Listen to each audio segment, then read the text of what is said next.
Hello everyone! This concise guide will acquaint you with the Mockup Builder's architecture, drop-down lists, and pre-filled options. Mockup Builder has several important features explained here, which might not be clear enough without this guide. These tips are suitable for all builders in the Mockup series. As an example, we'll take a look at the Pro version in this video. Although the starter version may differ visually, we won't discuss Pro features in this guide, only the mockup creation experience with any version of the builder. Now let's explore the drop-down lists. The Mockup Prompt Builder consists of 5 blocks: product, person, product details, environment, and parameters. And our result prompt is right here, in D21. In the product block, you may pick one from the apparel drop-down list or from the non-apparel. If an apparel product is chosen, then the non-apparel product will be ignored. Here's how it looks in the result prompt. So if you're working with non-apparel products, the apparel product has to be no style. It's not possible to make a mock-up of both apparel and non-apparel products in the same prompt. Moving on to the person block. The most important choice that you make here is the answer to the question, if there's a person present in your mock-up. If the answer is no, all other choices from this block will be ignored and will not appear in prompt, as they describe the person which is not present. You might see it right here. Now let's look at the person closely. As always, you have various choices in the drop-down list in D5, as well as your custom field for text D6. This time, only one of these fields will work, meaning D5 or D6, not both at the same time. If you want your own person, type in its short description in D6. If you want to use one of the options from the drop-down list, please choose one and make sure that D6 is empty. Again, you may check how it works here in the result prompt. Other drop-down lists from this block are pretty straightforward.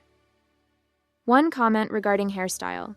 If you're making an apparel mock-up, the model should have short hair, so it doesn't overlap with the product, and makes it very easy to place a design on the product afterward.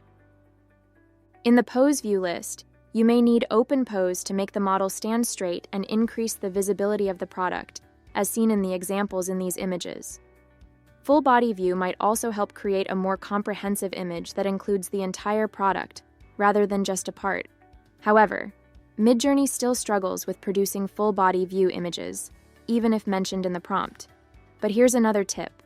Adding footwear from the other details list to the prompt helps the AI to draw it, increasing the likelihood of getting a true full body view, including feet.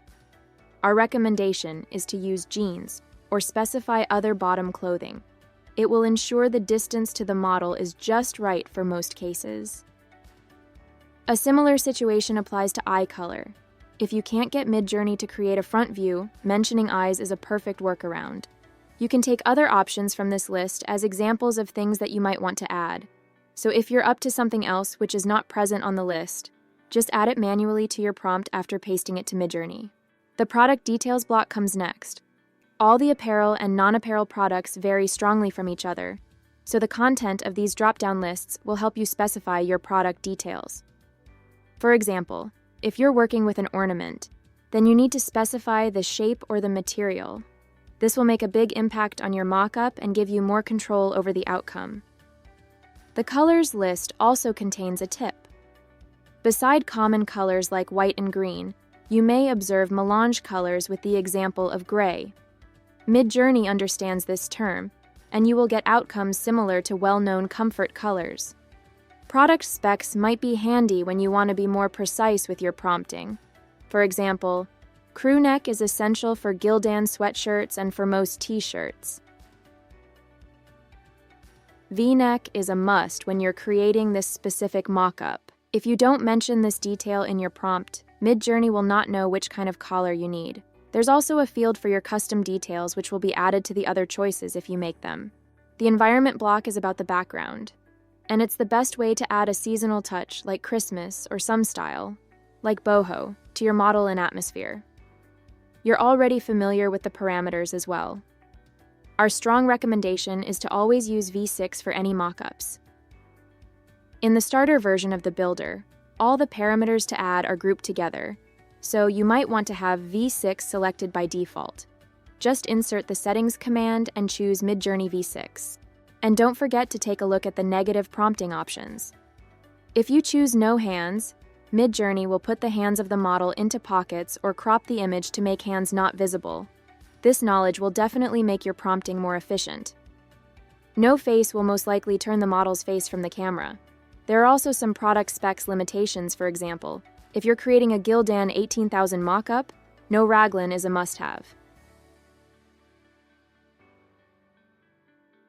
Version 6 is almost ready from the developer's side, and the quality of photorealistic images, including mockups, significantly improved.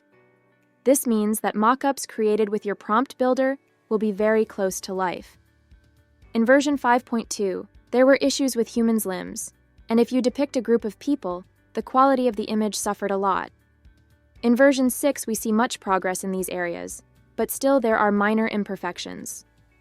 Also, we recommend limiting the amount of people to 2, maximum 3. That's it. Short as promised.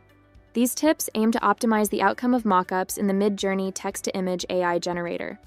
Have a great time with your Mockup Prompt Builder.